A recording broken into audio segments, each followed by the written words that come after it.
Ladies and gentlemen, we move on to our next contestant. William, please unmute yourself and please confirm that you can see the timer, Angelina, and you can hear me clearly. Yes to both of those questions, Contest Master. Great. Contestant number 2, William. 1001 plus 1 Arabian Nights. 1001 plus 1 Arabian Nights, William. Assalamu alaikum, ya shabab. Kayf al-hal? Alhamdulillah. Tamam. This past summer, I was fortunate enough to participate in the University of Wyoming Arabic Star Talk program, funded by the National Security Agency. I, along with 20 other talented young scholars from all over the nation, came together to study 3 weeks of Arabic language and culture. The Arab world is so incredibly diverse, with 22 different nations claiming Arab identity and over 400 million people worldwide who speak Arabic as their mother tongue. Walking into my camp experience, however, I really had no clue, not a single one, about the Arab world. The only thing I ever knew was that there was such thing as 1001 Arabian Nights, the famous collection of fables. Walking out of my experience, however, I see that I've been filled with the wisdom of these 1001 Arabian Nights, plus my own Arabian Night, my own authentic story. Our instructors hailed from all over the Arab world, from countries such as Kuwait, Lebanon, and Jordan. Their multicultural perspectives infused us with a love of the true diversity of our human world. From what we've learned, we can aptly see that there is always the present danger of a single story.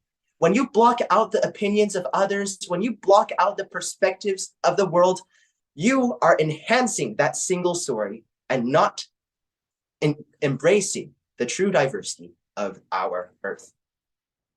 At the very least, camp provided me with a way to open my mind to new experiences, such as when we went to dine in at a restaurant called Petra Grill.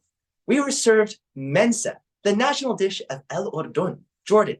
It's composed of ingredients such as rose, khubz, laham, laban, and basal.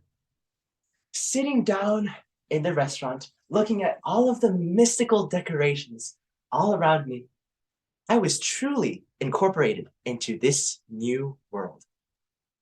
And as the aromas drifted in from the kitchen, I took a deep breath in and was filled with brimming anticipation for the meal to come. But that was when the waiters stormed off into the kitchen and grabbed a huge platter of food and smacked it down in front of us. And there it was, the massive lamb head, smiling back at me. Whoa! I immediately recoiled. But as I thought about it, I inched back towards the dining table. And much to the pride of my instructors, I began using my hands to ball together chunks of rice, swallowing it whole, and accompanying it with laban yogurt and lamb meat. It's safe to say that mensef was never to be my favorite dish, but the lessons we learn from this experience, and I'm sure yours too, can help us to open our minds to new experiences outside of what we already have. Future leaders, we live in a deeply shattered world. As I speak, in the four corners of this earth, conflicts, insurgencies, and civil wars rage. Thousands upon thousands of innocent men, women, and children are losing their homes, their lives, and everything they've stood for. How do you justify this blatant violence? How do you justify that these people have lost so much? And it's not just in this entire world, in some far-off nation. We see this in our own nation of proud America. Partisan bickering is at its worst yet, and we are unable to agree on certain divisive issues. Is this the future we want for our next generations?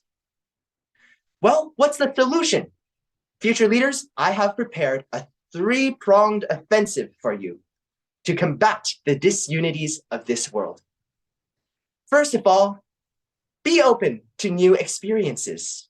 Just like I was open to trying Mensa, all of you should embrace the new possibilities of trying new things. Whether it be a new person, a new idea, or a new perspective, be willing to take that in and let it affect your ideas and opinions too, because that is the first step of the process in uniting us behind a common cause. Second, as Stephen Covey once put it, seek first to understand and then to be understood. When we step into the shoes of a population different from our own, we will sympathize with them more. We'll see their needs and their desires, and we can more aptly adapt to these changing times. This is yet another crucial step in fostering better and more sympathetic cross-culture dialogues. And finally, realizing that we are all part of the same human species, Homo sapiens. No matter how different we may look, our lifestyles might be, or the ways we might act, we're all humans. We share 99.5% of our entire genome. Truly, we are more similar than we think we are.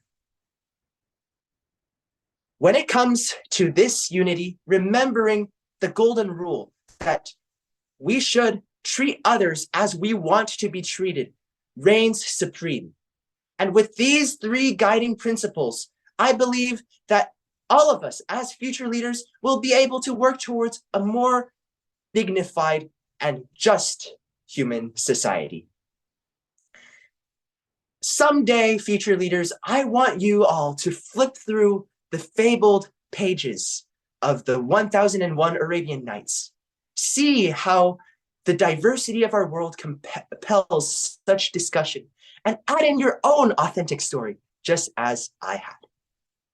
And as Arabic speakers around the world say, let us hope for a destruction of the single story and a working toward global world peace. Assalamu subyo. Thank you. Thank you, William. May we have 1 minute of silence for judges to mark the ballot? Angelina, let me know when 1 minute is up.